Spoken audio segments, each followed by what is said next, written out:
PM Shri Sulakshana देवी सरकारी उच्च विद्यालय ढेंकानाल रे सरस्वती पूजा एवं नेताजी वीर सुरेंद्र साय जयंती पालन।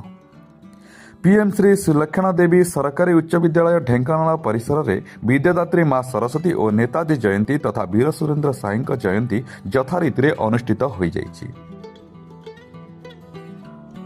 ଏହି କାର୍ଯ୍ୟକ୍ରମରେ ମୁଖ୍ୟ ଅତିଥି ରୂପେ ବିଦ୍ୟାଳୟ ପରିଚାଳନା ସମିତିର ସଭାପତି ଶ୍ରୀଯୁକ୍ତ ପ୍ରଦୀପ୍ତ ମହାପାତ୍ର ଓ ବିଦ୍ୟାଳୟର ପ୍ରଧାନ ଶିକ୍ଷୟିତ୍ରୀ ମିନତୀ ଦେହୁରୀ ମାର୍ଗଦର୍ଶନରେ କାର୍ଯ୍ୟକ୍ରମଟି ସରସ ସୁନ୍ଦର ହୋଇଥିଲା।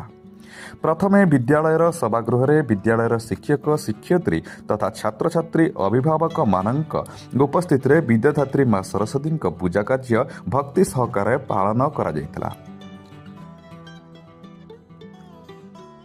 यापर नेताजी और वीर सुरेंद्र साय जन्म जयंती पालन करा जायतिला। दुई महापुरुष तथा स्वाधीनता संग्रामिक वैप्लविक कार्यधारा और भारतर स्वाधीनता संग्राम रे उभयंक भूमिका उपरे सभापति और प्रधान शिक्षयित्री आलोकपात करने सह उभयंक आदर्श रे अनुप्राणित हेबाकू उपस्थित छात्र छात्री को प्रेरणा देइथिले। विद्यालयर वरिष्ठ शिक्षयित्री शर्मिष्ठा आजिर कार्यक्रम पई समस्त को धन्यवाद अर्पण करथिले।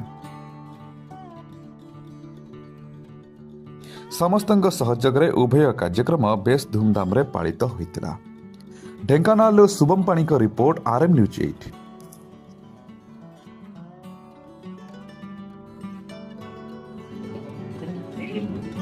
आज विद्यालय रे तो सरस्वती पूजा थिला।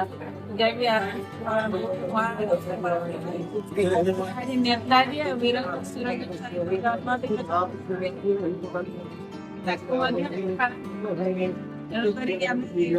समस्त भल खुशी पालन कर।